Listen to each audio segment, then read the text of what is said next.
matière de pression vaccinale, on peut dire que c'est vraiment de pire en pire. Il y en a de plus en plus. On vient de publier sur le site d'Initiative Citoyenne le cas de parents en Alabama pour lesquels on les a menacés de leur retirer la garde de l'enfant s'ils n'étaient pas vaccinés le jour de la naissance contre l'hépatite B, une maladie qui ne se transmet absolument pas ou quasiment pas chez les nourrissons.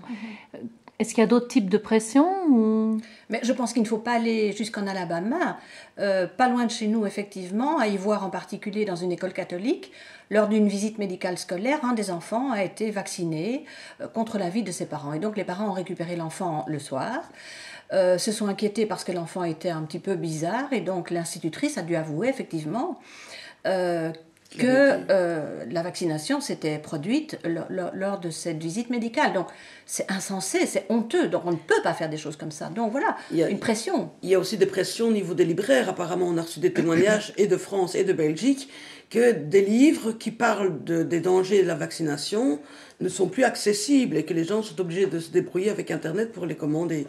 Donc là aussi, ça commence un petit peu à sentir mauvais. Donc il y a des interdictions dans les bibliothèques apparemment. De plusieurs villes. Oui, on a des témoignages. J'essaie évidemment, pour être sérieuse, d'avoir une source fiable, parce que tout ce qu'on dit doit avoir une source fiable et vérifiable. Mais j'attends de voir, mais ça, c'est de plus en plus. Et qu'est-ce qu'on peut finalement conseiller aux gens qui souhaitent absolument se faire vacciner? Est-ce qu'on pourrait leur conseiller des précautions avant de se faire vacciner, puisqu'il n'y a pas d'indemnisation finalement pour les victimes après? Donc l'idéal, c'est de faire un bilan, un état de santé avant vaccination, parce que si on doit porter plainte après, ça aide. Parce qu'on va dire souvent, oui, mais bon, c'est à cause que, et c'est par hasard, ou ils ne feront jamais le lien. Donc, bien avant, déjà faire une prise de sang, un état de santé. Un certificat. Ou un certificat où le médecin dit, ben voilà, en bonne santé, et ça c'est important déjà. Et alors, pour les victimes, après, on conseille évidemment de porter plainte. Évidemment, il faut porter plainte, c'est évident. Et donc, moi, je pense que les responsabilités doivent être ciblées partout. En premier lieu, je pense que le médecin qui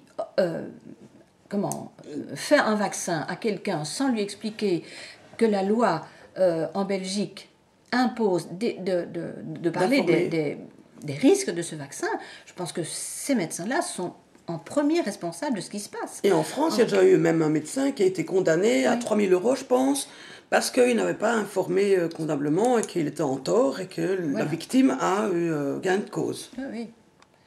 Donc,